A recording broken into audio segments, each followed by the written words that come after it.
Buenos días, bienvenidos a Los que dejarán huella, a una nueva entrevista, este espacio impulsado por Fórum Familiar y KPMG, en el que queremos conocer a nada más y nada menos que los que serán los futuros líderes de la empresa familiar, aquellos que están llamados a continuar el legado y el proyecto, porque queremos conocer sus historias, sus aprendizajes, de dónde vienen y sobre todo a dónde van.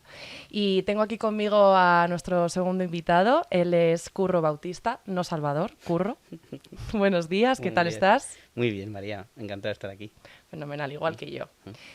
Y bueno, por introducirte un poco y presentarte, eres vicepresidente del Fórum Familiar y miembro de la quinta generación de accionistas de Vergeicia. Has trabajado allí desde 2006, ya llevas unos añitos en la empresa. Aunque eres abogado de formación, has trabajado en grandes despachos de abogados de España y ahora eres el secretario general y del consejo de tu empresa. Nada más y nada menos.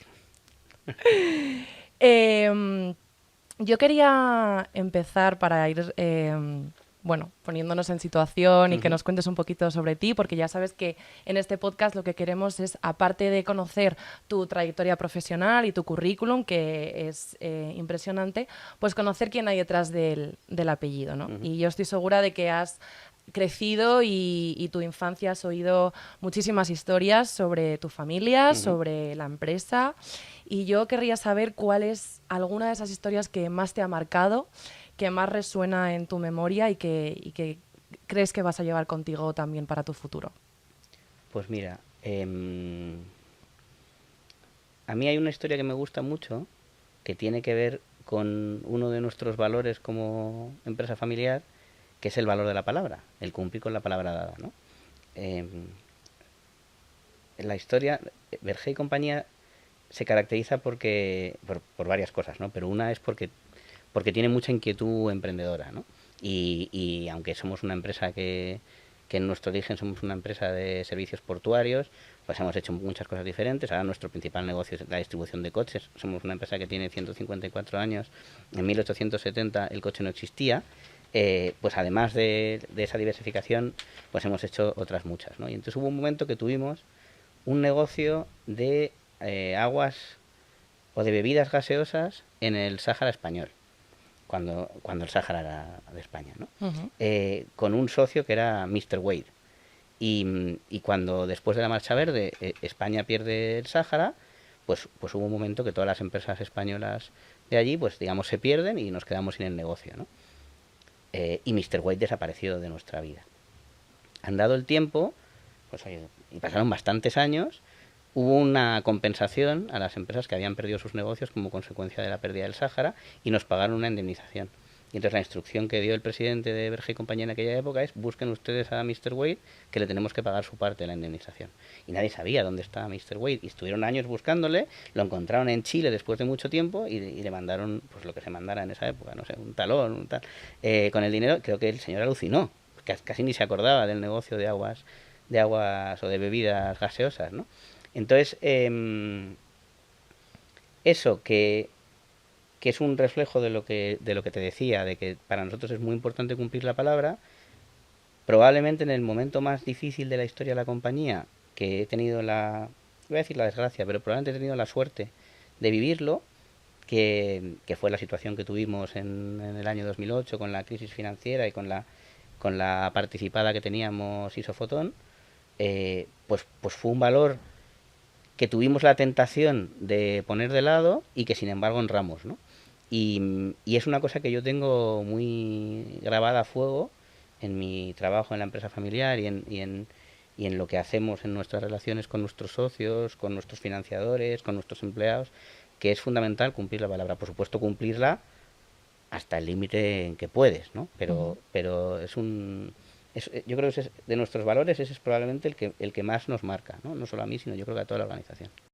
Y Curro, más a título personal, aparte de esa historia, estoy segura que has escuchado más historias, anécdotas o recuerdos de tu familia. ¿Hay algún momento en el que tú tomaste conciencia de lo que significaba tu familia y tu empresa o y en el que tú decidieras formar parte de esa empresa, o fue algo orgánico y natural? Cuéntame un poco No, cómo viviste hay eso. hay un momento. ¿Hay un Sí, momento? sí. A ver, yo todo el mundo tiene su historia con su empresa familiar, ¿vale? Y mucha gente, sobre todo aquellos cuyos padres trabajan en la empresa familiar, pues te cuentan esas historias, ¿no? De la empresa familiar 24/7, las conversaciones de la comida del domingo en la empresa familiar. Yo esa realidad no la he vivido porque mi padre no trabajaba en la empresa familiar y mi madre tampoco, ¿no? Entonces mi relación con la empresa familiar es a través de mi tío Pedro Enciso, que fue el secretario general muchos años, que fue mi predecesor y luego fue vicepresidente y fue la persona que me fichó, ¿no? Como tú has dicho, yo soy abogado. No solo de formación, o sea, la mayor parte del tiempo todavía sigo haciendo Y cosas de abogado, ¿no? ejerces. Sí. Ujú. Y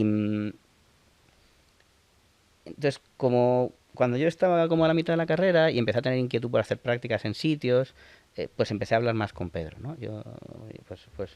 Pues al final somos los dos abogados, y un poco él, digamos, en cierto modo, no te digo que empezó a tutelar mi carrera, pero sí acompañarme mucho, ¿no? Y quedábamos a comer de vez en cuando, y hablábamos, y me hablaba de Bergé, pero yo, y te lo digo absolutamente de verdad, nunca se me pasaba por la cabeza trabajar en la empresa familiar. Yo trabajaba en un despacho, que es un despacho bueno, y estaba súper contento en el despacho. O sea, y claramente mi proyección era la proyección de un abogado. De hecho, yo era fiscalista, yo me dedicaba a los impuestos. Irme a Bergé supuso dejar de hacer fiscal. O sea, mi formación de los 2 años anteriores, un máster que había hecho, todo eso, Ujú. digamos, me dejaba de servir, ¿no? ¿Y cuándo se produce Y, ese pues entonces, cambio? efectivamente, hay un día, en te diría que antes de la Navidad de 2005, que en una de esas comidas normales, de oye, ¿cómo estás en el despacho? Ve contándome, tal socio, tal no sé qué. De repente al final de la comida me dice, Pedro, mira, te voy a proponer una cosa que estoy seguro que me vas a decir que no. Porque Pedro lo veía como un retroceso en mi carrera profesional, ¿no? Eh, que es, oye, pues hay una oportunidad de incorporar a una persona en la asesoría jurídica, reportando al director de la asesoría jurídica, pero yo comprendo que tú estás muy bien en el despacho y comprendo que esto no te va a apetecer. Eh, y entonces tú me preguntabas, ¿cuándo tomas conciencia de lo que es la empresa familiar? Joder, pues cuando te dicen eso, es un hecho objetivo que para tu carrera es un movimiento arriesgado. Eh, de hecho, hubo personas en el despacho, siendo Berger muy cliente del despacho, que me desanimaron diciendo, oye, que para tu carrera, esto, joder, irte a una asesoría jurídica, entrando de pequeño en una asesoría jurídica, es que te vas a quedar sin carrera, ¿no? Pero a pesar de eso, es que nunca se me pasó por la cabeza decir que no. Entonces dices, joder, es un salto de fe, sí, ¿y de fe en qué? Pues te diría, hombre, lo primero de fe en Pedro, ¿no? Pero el propio Pedro no estaba muy convencido, no me lo vendió muy bien, porque me dijo, joder, sé que me vas a decir que no seguro, ¿no? Entonces, o sea, la empresa familiar tiene algo que te llama. O sea, es algo tuyo, y no te puedo decir que desde pequeñito haya vivido Verge en mi casa, porque no es verdad.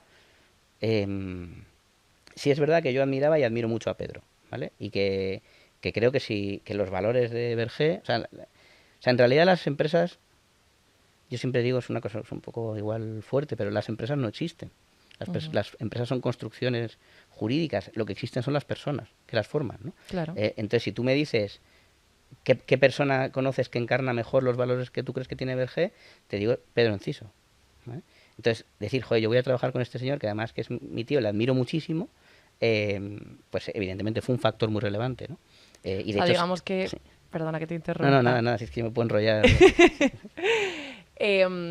Digamos que sí que te llamaba ese formar parte, porque aunque no lo hubieras vivido en tus propias carnes y en casa y demás, sí que había algo que te llamaba y Es, que, es y el que sentido, sentías que es el sentido de pertenencia. eso Y de es. continuar el proyecto, de decir, oye, es que esto es mío, ¿no? Ujú. Y ahora que me hablas de Pedro y todo lo que Mm, significó para ti, un poco como mentor, hermano mm, que te sí. acompañó, sí que has destacado, te he cotillado en redes sociales porque esto es mi labor, Entonces, sí que has destacado alguna vez en alguna publicación lo importante que es para ti ese intercambio entre empresarios familiares, entre personas que habéis vivido lo mismo, que tenéis el mismo día a día, ese intercambio de experiencias, de aprendizajes, de visión. Y has destacado una frase que es lo importante que es estar dispuesto a dar antes de recibir. Eso es. ¿Qué significa para ti esta frase o qué supone para ti? Cuéntame un poco más. O sea, mira, yo le debo mucho al Instituto de la Empresa Familiar. Eh, y yo, porque me ha permitido, digamos, conocer a un grupo de personas con las mismas inquietudes, los mismos valores y los mismos problemas que tenemos nosotros, ¿vale? Pero eso para mí no fue evidente desde el principio, ¿no? A mí me mandan como un paracaidista a una cosa del instituto, la primera en el año 2013, y yo llego allí y pienso dos cosas. La primera, joder, nosotros lo hacemos todo mal, porque yo escucho a todos estos, las cosas que cuentan, nosotros lo hacemos todo mal. Y la segunda cosa que pienso es, no, yo no soy como estos, porque yo soy abogado. ¿Vale? Entonces dice, no, es que vosotros los empresarios, y yo, mira, decía, empresarios estos, yo abogado. Había unas comidas con empresarios y vino una persona que sin es juste, hijo, yo me quedé alucinado porque en esa comida habló de todo, de cosas muy personales, de frustraciones, de problemas, y dije, joder, esto no solo sirve, es que te puedes ver reflejado. Entonces, ahí es donde comprendí que cada empresa tiene sus problemas, ¿vale? Cuando no es tu hermano, es tu tío, cuando no es el proyecto en tal país, determinada decisión, eh, todos tienen sus problemas, pero si lo elevas un poco, todos son los mismos problemas. Como todos podemos pensar que los problemas de las familias son todos los mismos, ¿no? Pues en las familias empresarias es igual, ¿no? Entonces, claro, si tú te encuentras en un foro en el que de verdad tienes ocasión de compartir, pues es un gran regalo. Pero claro, para compartir, tienes que compartir. O sea, lo que no vale es que vaya la gente y digas, joder, qué espectacular esta persona o esta otra persona lo que me han contado, y cuando te toca hablar, yo no quiero hablar, porque no me quiero exponer, porque me da vergüenza, porque mis vergüenzas o mis problemas familiares prefiero dejarlos al margen. Oye, pues no funciona. O sea, eso, o sea, al final yo lo que creo es que mucho el contenido académico está muy bien, ¿eh? Y te pueden hablar del protocolo familiar, y te pueden hablar del consejo del gobierno corporativo, y todo eso está fenomenal. Pero lo que de verdad tú valoras es el poder sentirte identificado, el poder decir, joder, es que este tío tiene los mismos problemas que yo. Y, y por lo menos a mí, de mi paso por el instituto, me queda un grupo de personas que no lo quiero llamar networking, porque es mucho más que networking. Al final es gente que cuando tú tienes un problema, les puedes llamar. Y toda la parte previa de explicarles el problema, la naturaleza, tal, te la puedes saltar porque ya lo entienden. Eso fuera de la empresa familiar no existe. O sea, yo no tengo... O sea, yo si quiero preguntarle un problema que tengo, contarle a un amigo mío, necesito estar una hora o una hora y media o 2 horas explicándole la naturaleza del problema antes de contárselo, y es posible que ni siquiera me entienda, ¿no? Entonces, el decir formo parte de una comunidad de gente que tenemos los mismos problemas, las mismas inquietudes, eso para mí es impagable, pero claro, para eso es, o sea, si quieres que los demás te cuenten y tú poder aprender, tienes que contar tú y tienes que desnudarte igual que se desnudan ellos, ¿no? Precisamente hablando de esa necesidad de compartir y de expresarse y también de ir al fondo de las cosas, ¿no? Y de los asuntos y de hablar desde la verdad. Tú también tienes un papel muy, muy activo, has querido tomar ese papel dentro del fórum, eres bastante activo en redes sociales, has hecho alguna también entrevista en prensa. ¿Cuál crees que puede ser tu aportación también para no solo dar continuidad a la imagen de la empresa familiar, sino también, oye, actualizarla, acercarla a las personas, a las nuevas generaciones, a un público más amplio? ¿Cuál crees que es tu aportación o desde dónde ejerces tú esa labor de ser más abierto, promover y comunicar más? O sea, yo creo que la empresa familiar es fundamental para España y para el tejido productivo español. Eh, podemos, podemos decir un montón de números porcentajes sobre el PIB, el número de empleos. Pero son los más conocidos. Son los más además. conocidos. Pero Pero es lo que resuena en las cabezas, pero yo creo que pero eso la es una mayoría. comunicación sin alma. Y es súper importante, pero es una comunicación sin alma. Y yo creo que las empresas familiares nos caracterizamos porque tenemos la visión a largo plazo, porque tenemos los valores, porque, porque somos empresas con propósito, ¿no? Pero eso, si solo lo decimos y no lo enseñamos, es un eslogan.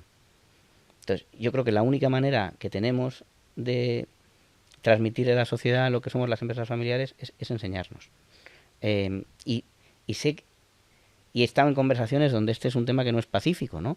Porque y a mí hay gente que me lo dice, y yo he habido momentos de mi vida que lo he pensado, que es oye, mejor debajo del radar, ¿no? Porque esto es como el juego ese de los topos y los agujeros, ¿no? Si asomas la cabeza, va a venir alguien con un Si te martillo expones, al y final te expones te va a dar, a todo tipo de y te va a dar respuestas en la también, cabeza. claro. Pero creo que esa es una interpretación de la realidad de hace 30 años.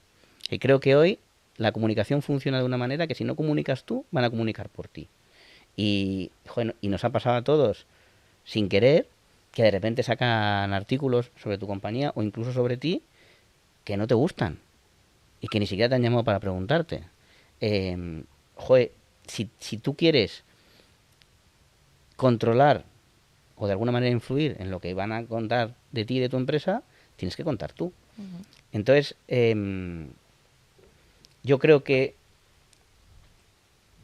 varias personas, no solo yo creo que varias personas del fórum y en general yo creo que del instituto pensamos parecido, que oye, que al final yo creo que las empresas tenemos que contar lo que hacemos, los empresarios tenemos que salir a decir quién somos, también para vencer los clichés alrededor de la figura del empresario, el cliché ese lamentable del cachorro, que es una cosa que yo no puedo con esa palabra, y creo que la única manera es eso, es que nos vean, ¿no?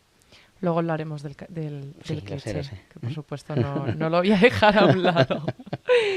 Em, Quiero volver un poco a lo que hablábamos antes, que tú al final eres abogado de formación y has ejercido durante mucho tiempo. Es decir, que aunque llevas muchos años en tu empresa familiar, no ha sido tu única experiencia laboral, profesional. Y a mí me gustaría saber qué ha supuesto para ti, qué has aprendido de trabajar y ejercer en otra empresa para luego llegar a tu empresa familiar. ¿Qué te ha aportado esa doble experiencia? ¿No? El un poco abrir mundo y estar en otro lugar y luego incorporarte a tu empresa familiar. Pues mira, yo creo que si yo recuerdo esa época, lo primero que me aportó es humildad. Yo creo que tú llegas a un sitio bueno, como imagínate KPMG, por ejemplo, ¿vale? Y llegas pues encantado con tus notas de la carrera, has superado un proceso de selección, trabajas en un sitio con nombre y vienes un poco subidito, ¿no? En tus 23 años, 24 años y al primer mes de trabajo eso se te pasa, porque te das cuenta de que estás rodeado de gente que es más lista que tú, de que joder, las cosas requieren un esfuerzo y un sacrificio en el trabajo, por mucho que tu trabajo mole, hay veces que se pasa mal, y eso es un baño de realidad. O sea, cuando tu jefe te echa la primera bronca, que cuando me pasó a mí tenía ganas de llorar, te das cuenta de decir, joder, ahora ya estás jugando de verdad, ¿no? Mi jefe en esa época decía que a trabajar se aprende trabajando. Y yo creo que ahí aprendí a trabajar, ¿no? Luego aprendí otras cosas que también me sirven. El valor de la excelencia, por ejemplo. Yo creo que tú puedes hacer las cosas al 75% o puedes hacerlas al 100%, y yo creo que evidentemente todo está mucho mejor si lo haces al 100%. Es verdad que luego hay un tema de gestión de tiempo, que no siempre puedes llegar a todo exactamente igual de bien, tienes que fijar tu estándar de lo que es el mínimo aceptable, ¿no? Pero cuando por primera vez sacas un papel que está por debajo del mínimo aceptable y te llevas un revolcón, pues evidentemente eso te pone también en tu sitio, ¿no? Un poco también que no solo es importante el qué, que es importante el cómo.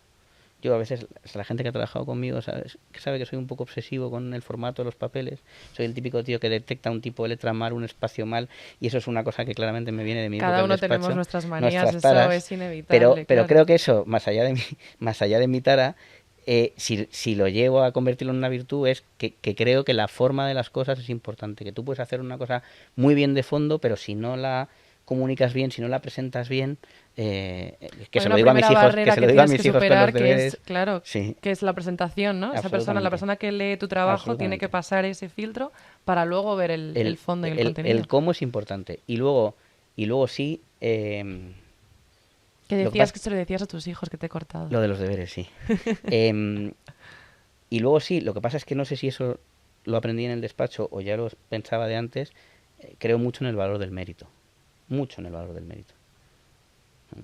Ujú.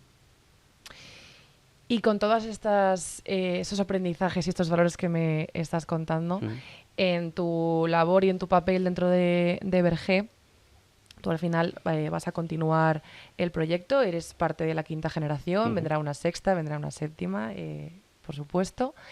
¿Qué, ¿Qué crees que aportas tú en ese rol de liderazgo y de continuidad? ¿Cuál quieres que sea tu esencia en en esa responsabilidad que tienes también con la compañía, ¿no?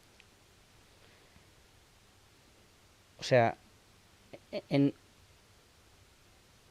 lo primero de todo es, yo creo que en compañías como Berger, Ujú, al contrario de lo que puede pasar en compañías de primera o de segunda generación, Berger es una compañía que ya está en quinta generación, ¿no? Eh, Creo que el gobierno de ese tipo de compañías es complicado, es sofisticado, ¿no? Es difícil pensar en un único liderazgo, ¿no?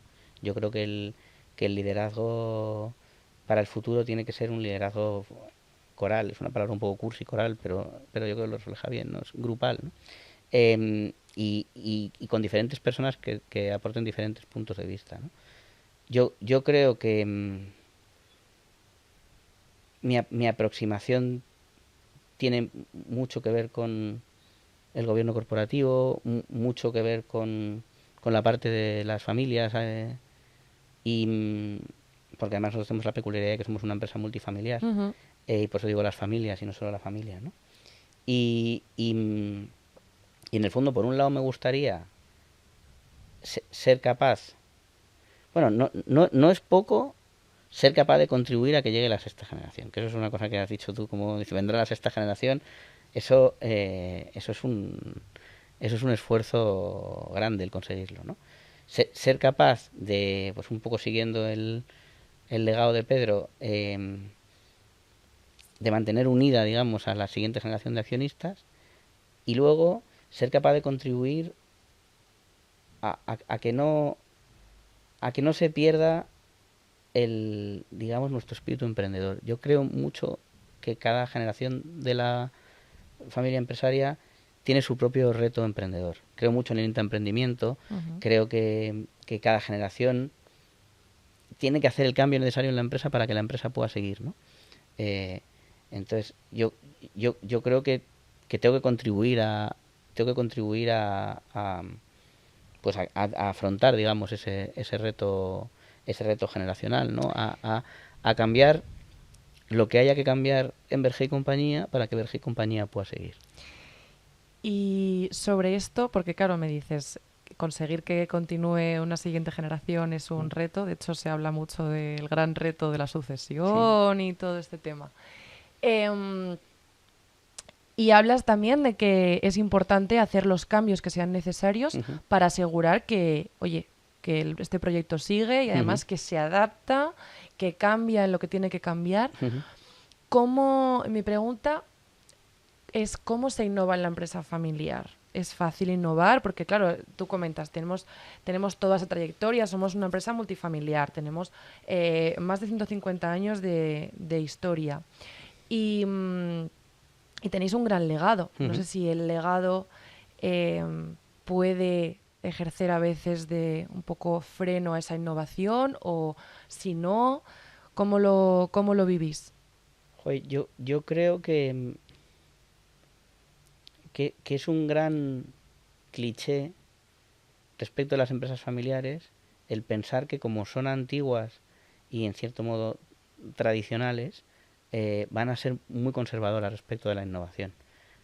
Yo creo que es justo al contrario. O sea, yo creo que las empresas familiares que perduran en el tiempo es porque han sabido innovar en cada generación, ¿no? Y lo veo muy de la mano de la idea del intraemprendimiento que decía, ¿no? Entonces, yo creo que los valores y tu legado, tal y como yo lo entiendo, que al final es un espíritu que luego cada generación tiene que traducir a su tiempo, yo creo que lejos de ser un freno, son un estímulo. O sea, yo creo que el legado interpretado así es como la gasolina que aviva el fuego, ¿no? O sea, sobre todo si forma parte de tu legado el espíritu emprendedor. O sea, yo miro para atrás.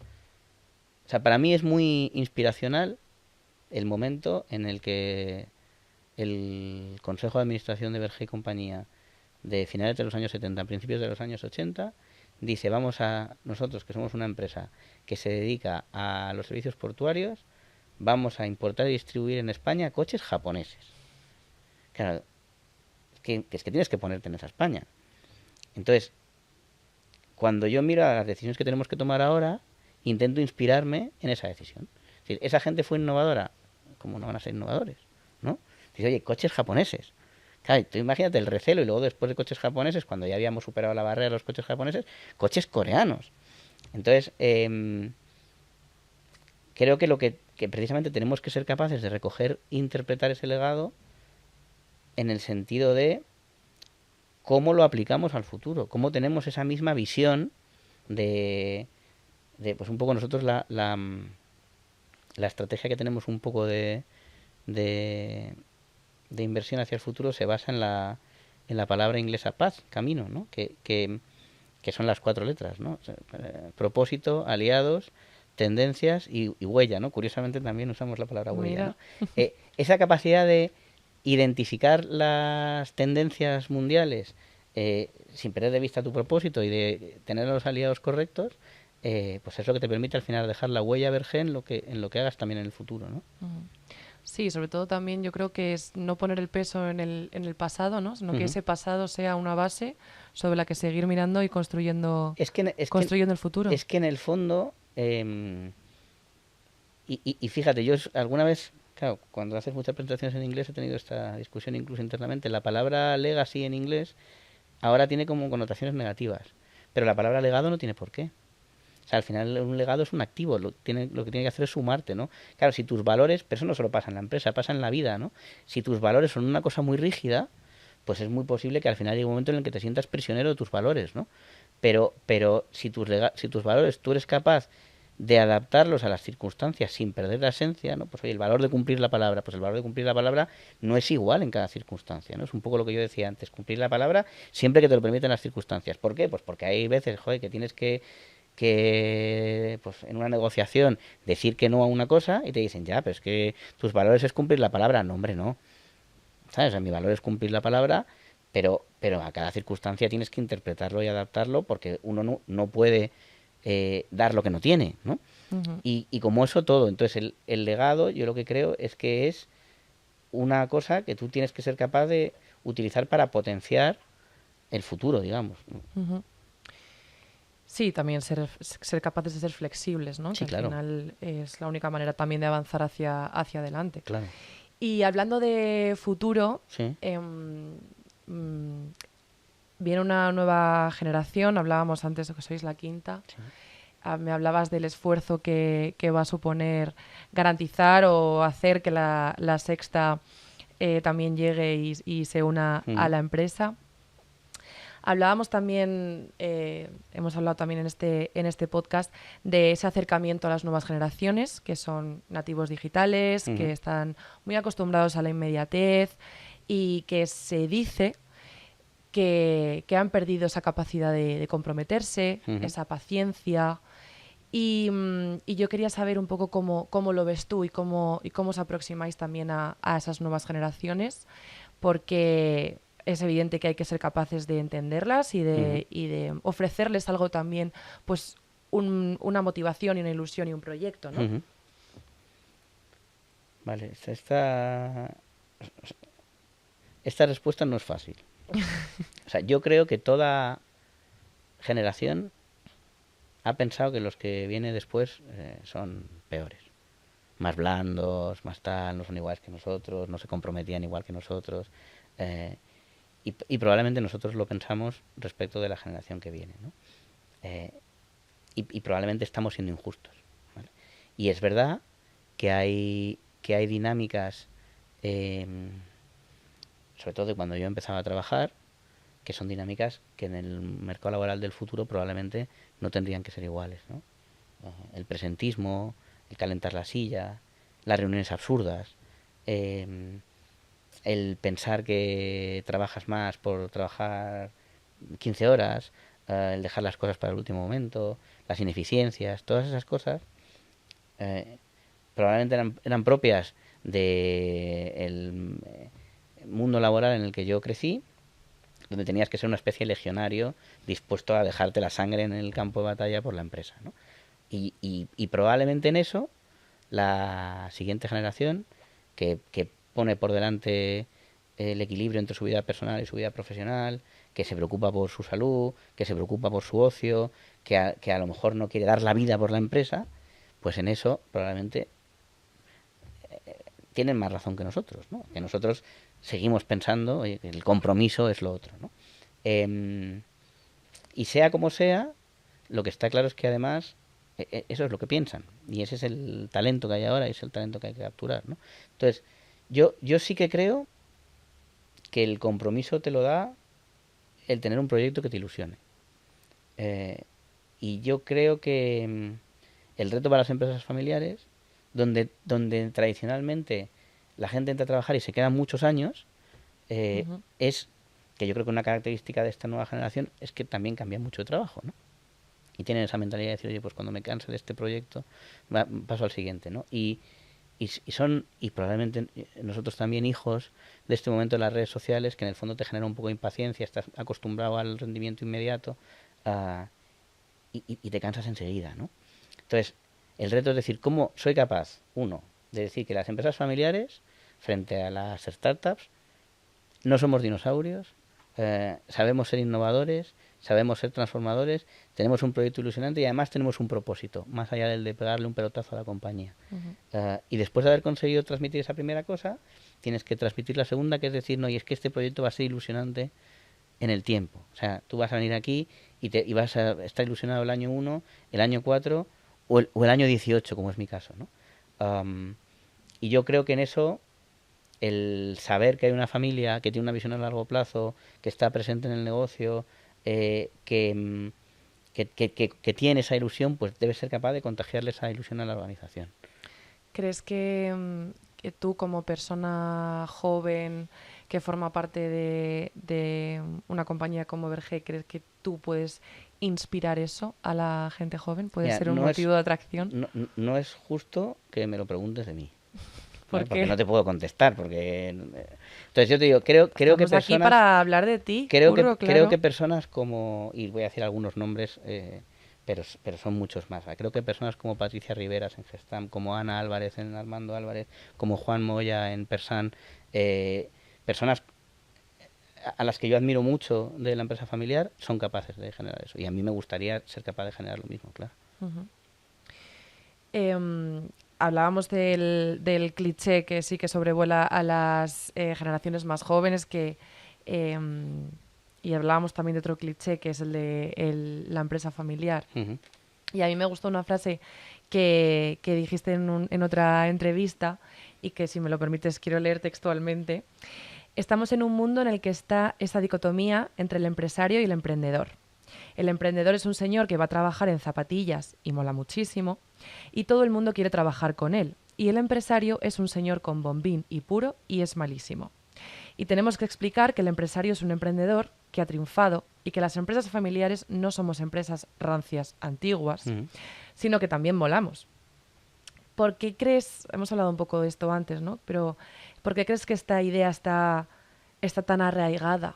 ¿Y cómo crees que se puede cambiar? ¿Cómo desmontamos este cliché? Vale. Em, yo estoy convencido de que esta idea está muy arraigada, pero también creo y he aprendido en mi vida profesional, que a veces hay que luchar contra las creencias y las falsas verdades y mirar los datos. Me sorprendió mucho, la Asociación Valenciana de Empresarios hizo no sé cómo lo llamaron, un barómetro, un sondeo, una encuesta, Ujú. no hace mucho sobre este tema, y de ella salió que el empresario familiar no está tan mal valorado como podíamos pensar. Entonces, a lo mejor, mi creencia es errónea, ¿vale?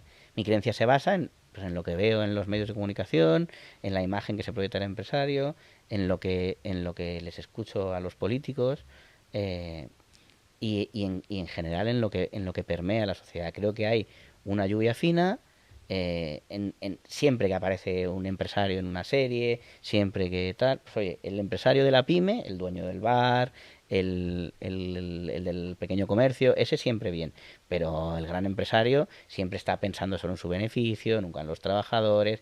Las series de empresa familiar, que hay algunas que molan mucho, pero todas ponen en relieve, pues eso, los conflictos, las tramas, las intrigas, la lucha por el poder. Sí.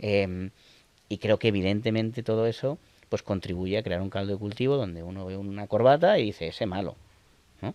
Eh, y creo que la única forma que tenemos de cambiar eso pues es intentando enseñar que no somos malos. Sin obviar, que es una cosa que escuché una vez y me parece bien, que evidentemente pues hay empresarios que no han hecho las cosas bien. Pero yo creo que si hay empresarios que no han hecho las cosas bien, lo que tenemos que hacer los demás es redoblar los esfuerzos por hacerlas bien. Y luego tendremos que contarlo. Yo comprendo, hay una idea que tiene mucho que ver con la moral católica, que es que no sepa tu mano derecha lo que hace tu mano izquierda, ¿no? Que es, oye, lo que haces bien no se lo cuentes a nadie, porque ya lo sabe Dios. Pero si estamos hablando de la imagen del empresario, pues aunque nos dé a todos mucha vergüenza, que yo soy el primero que me da muchísima vergüenza y estoy pasando muchísima vergüenza, tenemos que contarlo. Y para eso estamos aquí. Y de hecho, bueno, este podcast se llama Los que dejarán huella. Sí. Queremos hablar de futuro y de vuestra visión. Y yo quiero acabar esta entrevista preguntándote qué quiere Curro para Vergé en el futuro y para sí mismo. Para Vergé, creo que ya lo he apuntado antes, para Vergé quiero que sea capaz de mantener su esencia. Yo creo que el Vergé que a mí me ilusiona por las mañanas es un Vergé con un espíritu emprendedor alucinante, con una capacidad de afrontar retos admirable, que tiene entre sus valores el equipo, que para mí es una cosa fundamental, la gente para mí es fundamental. Yo, mi equipo es de lo que más orgulloso he estado siempre. eh, y, y- y que tiene pues eso, esa inquietud por transformarse, y por juntar un grupo talentoso de personas que afronten pues el compromiso generacional del que estaba hablando, ¿no? Es decir, oye, las cosas hasta mí se han hecho de una manera, al llegar a mí las tendré que reinterpretar y hacer de una manera distinta, porque es la manera que tengo de enriquecer el legado y entregárselo mejorado a la siguiente generación, que es lo que yo creo que es nuestro compromiso generacional. Sí, yo creo que es un tópico y es una frase un poco de taza, pero es verdad que nosotros no somos dueños de las empresas, en el fondo somos usufructuarios de una cosa que en realidad es de nuestros hijos y que estamos trabajando por cuidarlo para entregársela a ellos mejor, y cuando ellos la reciban, pues lo mismo, hay que pensar siempre en la siguiente generación. Entonces yo creo que para Vergé lo que quiero es eso, que Vergé no olvide lo que es, y que,